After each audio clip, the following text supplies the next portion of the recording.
Visakha Mumbai LTT express కు bomb బెదిరింపు call వచ్చింది. మరింత సమాచారం మా ప్రతినిధి ఆదిత్య పవన్ అడిగి తెలుసుకుందాం. ఆదిత్య పవన్, ఎల్టీటీ ఎక్స్ప్రెస్ కు బాంబు బెదిరింపు కాల్ ఎప్పుడు వచ్చింది, వివరాలేంటి? విశాఖపట్నం రైల్వే స్టేషన్ సంబంధించినటువంటి ముఖ్యమైన అధికారులకి ఎల్టీటీ ఎక్స్ప్రెస్ లో బాంబు బెదిరింపు ఉన్నట్టుగా ఒక అగంతకుడి నుంచి ఒక ఫోన్ కాల్ ని అందుకున్నారు. అందుకున్న వెంటనే రైల్వే పోలీసులు అలాగే ఇతర రక్షణ దళాలు, రైల్వే పరమైన రక్షణ దళాలు, డాగ్ స్క్వాడ్, బాంబ్ స్క్వాడ్ అంతా కూడా అప్రమత్తమయ్యారు. ఎల్టీటీ ఎక్స్ప్రెస్ ముంబై నుంచి విశాఖ వచ్చినటువంటి ఈ ఎల్టీటీ ఎక్స్ప్రెస్ లో ఈ బాంబు బెదిరింపు రావడంతో రైలు అంతా కూడా పూర్తిగా తనిఖీలు చేశారు. ముఖ్యంగా ఈ తనిఖీలు చేస్తున్న సమయంలో S2 బోగిలో ఒక బ్యాగ్ గుర్తించారు. అది ఆ బ్యాగ్ కొంత అనుమానంగా ఉన్న పరిస్థితుల్లో బ్యాగ్ ని తెరిచి చూడగా అందులో కేవలం బట్టలు మాత్రమే ఉన్నాయి. ఆ బ్యాగ్ వ్యక్తి కూడా అతనిది శ్రీరామ్ తివారీ పేరుగా కూడా గుర్తించారు. కానీ ఏ రకమైనటువంటి బాంబు లేకపోవడంతో పూర్తిగా తనిఖీలు జరిగిన తర్వాత ఏ రకమైన బాంబు లేదని నిర్ధారణ చేయడంతో కొంత అధికారులు ఊపిరి పీల్చుకున్నారు. అయితే ఇటువంటి సందర్భంలో, బాంబు బెదిరింపు వచ్చిన సందర్భంలో ఖచ్చితంగా అధికారులు అప్రమత్తం అవుతారు. రైల్వే ఉన్నతాధికారులకు కూడా సమాచారాన్ని ఇచ్చారు. మొత్తం రైల్వే స్టేషన్ లో కూడా తనిఖీలు చేశారు. తనిఖీ చేసిన తర్వాత ఏ రకమైన బాంబు లేదని నిర్ధారించిన తర్వాత, అంటే రక్షణ దళాలు, రైల్వే పోలీస్ దళాలన్నీ కూడా బాంబు లేదని నిర్ధారించుకున్న తర్వాత అధికారులు ఊపిరి పీల్చుకున్నారు. ఆ కొద్ది సమయం మాత్రం కొంతవరకు రైల్వే ప్రయాణికులు అలాగే రైల్వే అధికారులు కూడా చాలా అప్రమత్తమైనటువంటి పరిస్థితి, కొంతవరకు అంతా కంగారు పడినటువంటి పరిస్థితి. అందులో బాంబు బెదిరింపు రావడం, డాగ్ స్క్వాడ్ కానీ బాంబు స్క్వాడ్ కానీ పూర్తిగా రైళ్లన్నీ కూడా తనిఖీలు చేశారు. చివరికి మాత్రం ఏ రకమైన బాంబు లేదని నిర్ధారణ చేయడంతో ఊపిరి పీల్చుకుని ప్రస్తుతం అయితే విశాఖ నుంచి రైళ్లన్నీ కూడా యథాతథంగా తిరుగుతున్నాయి. అలాగే రైల్వే పరంగా ఏ రకమైనటువంటి బాంబు లేదనేటువంటి సమాచారాన్ని కూడా రైల్వే ఉన్నతాధికారులకు విశాఖపట్నం ఉన్నటువంటి వాల్తేరు రైల్వే అధికారులు ఇప్పటికే అందించారు. ధన్యవాదాలు ఆదిత్య పవన్.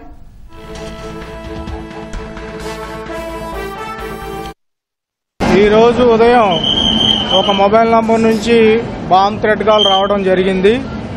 ఆ థ్రెట్ కాల్లో ఏం చెప్పారంటే, పాకిస్తాన్లోని లాహోర్ నుంచి ఫోన్ చేస్తున్నాను, విజయవాడలో బాంబు పెట్టడం జరిగింది అని పోలీస్ కంట్రోల్ రూమ్కి ఫోన్ వచ్చింది. ఆ ఫోన్ వచ్చిన తర్వాత మేమందరం local police, GRP, RPF officials అంతా అలర్ట్ అయ్యి రైల్వే స్టేషన్ విజయవాడలో తనిఖీలు చేపట్టడం జరిగింది.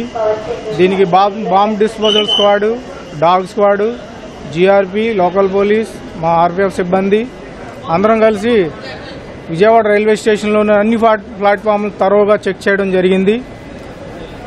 అయితే మనకు ఎటువంటి అనుమానాస్పదమైనటువంటి పదార్థాలు దొరకలేదు. ఈ టైంలో LTTE విశాఖపట్నం ట్రైన్ రావడం జరిగింది. ఈ మొబైల్ RR పేటలో లొకేట్ అయింది. సో ఆ టైంలో LTTE విశాఖపట్నం ట్రైన్ అక్కడ ఉండటం వల్ల ఒకవేళ దానిలో ఏమన్నా ఉంటుందేమని చెప్పి దాని దువాళ్ళ కూడా ఆ ట్రైన్ చెక్ చేయించడం జరిగింది. అక్కడ కూడా ఏమీ ఎటువంటి అనుమానాస్పద పదార్థాలు దొరకలేదు. ఇప్పుడు ఆ ట్రైన్ విశాఖపట్నం చేరబోతుంది. మేము విశాఖపట్నం GRP, RPF, లోకల్ పోలీసుకు కూడా ఇన్ఫర్మేషన్ ఇవ్వడం జరిగింది. ఆ ట్రైన్ విశాఖపట్నంలో కూడా తరోగా చెక్ చేయడం జరుగుతుంది. విజయవాడకు సంబంధించి అన్ని ప్లాట్ఫామ్స్, అనుమానాస్పద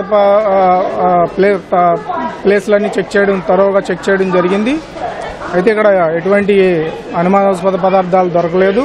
పేలుడు పదార్థాలు కానీ ఎటువంటివి అనుమానాస్పద పదార్థాలు దొరకలేదు. అందువల్ల ప్రయాణికులు ఎటువంటి భయపడాల్సిన పని లేదని చెప్పి ఇందుమూలంగా తెలియజేయడం అవుతుంది.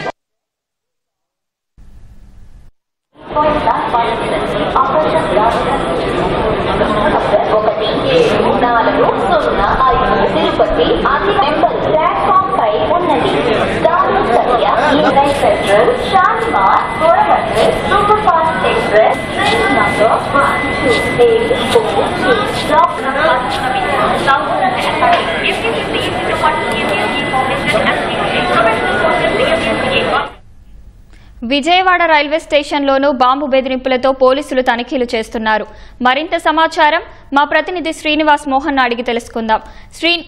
శ్రీనివాస్ మోహన్, విజయవాడ రైల్వే స్టేషన్లో తనిఖీలకు సంబంధించిన వివరాలేంటి?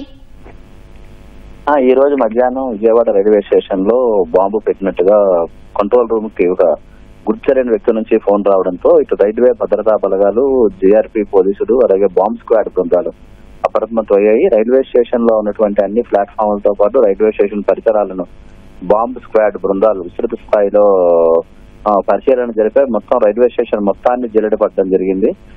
అనుగుణ అనుమానిత ప్రతి ప్రాంతాన్ని అలాగే ప్రతి వస్తువుని కూడా క్షుణ్ణంగా బాంబు నిర్వీర్య బృందాలు తనిఖీ చేయడం జరిగింది. అయితే సుమారు 2 గంటల పాటు పైగానే ఈ తనిఖీల ప్రక్రియ మొత్తం సాగింది.